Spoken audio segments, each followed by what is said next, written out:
एक छोटे से गांव में मोहन नाम का बहुत गरीब आदमी रहता था। उसका घर मिट्टी और घास की टूटी हुई झोपड़ी था। बरसात के समय छत से पानी टपकता था और गर्मी के समय झोपड़ी भट्टी जैसी हो जाती थी। घर में कई बार खाने के लिए भी अनाज नहीं होता था। कभी कभी मोहन और उसकी पत्नी भूखे ही सो जाते थे। लेकिन मोहन के दिल में एक ही सहारा था। खाटू श्याम जी हर सुबह सूरज निकलने से पहले मोहन उठकर हाथ जोड़कर कहता था, बाबा श्याम मेरी नैया पार लगा दो, अब आप ही मेरे सहारा हो। लोगों का मजाक। गांव के कुछ लोग मोहन को देखकर हंसते थे। वे कहते, अरे मोहन, सिर्फ भगवान का नाम लेने से पेट नहीं भरता, काम कर वरना जिंदगी ऐसे ही बीत जाएगी।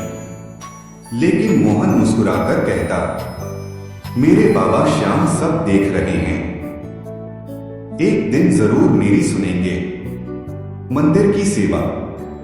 मोहन रोज गांव के छोटे से मंदिर में जाता था।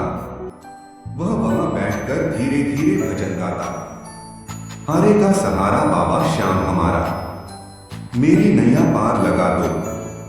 उसकी आवाज में इतना दर्द और सच्चाई होती थी कि कई बार मंदिर में बैठे लोग भी रो पड़ते थे। एक दुख भरी रात। एक दिन मोहन के घर में खाने के लिए कुछ भी नहीं था। उसकी पत्नी बोली, मोहन, आज बच्चे भी भूखे हैं। मोहन की आंखों में आंसू आ गए।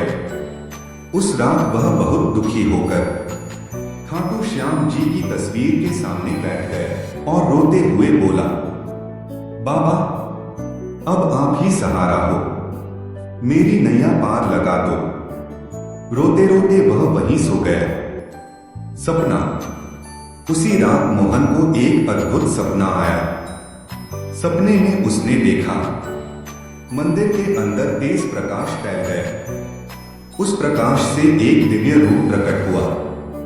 वह थे खाटू श्याम जी, मोर मुकुट, पीतांबर और चेहरे पर दिव्य मुस्कान। श्याम बाबा ने मोहन से कहा, मोहन, तेरी भक्ति से मैं बहुत प्रसन्न हूं। कल सुबह अपने घर के पीछे पुराने पीपल के पेड़ के पास जाना, वहां तेरी किस्मत बदलने वाली है।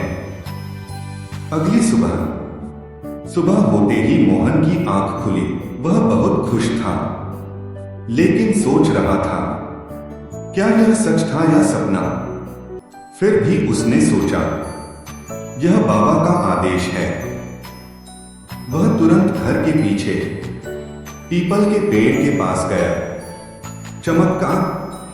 जब उसने वहां जमीन खोदी तो उसे मिट्टी के अंदर एक पुराना घड़ा मिला।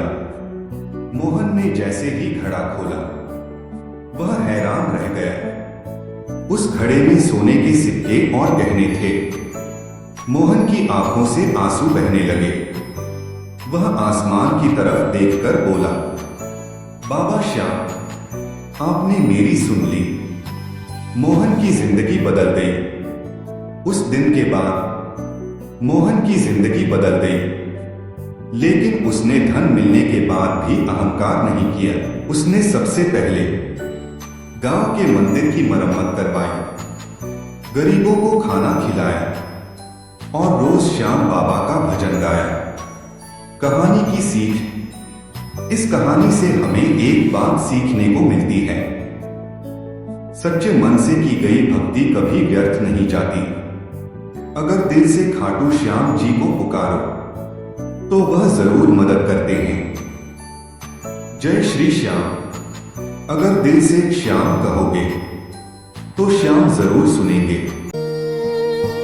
मेरी टूटी झोपड़ी में आ जाओ श्याम,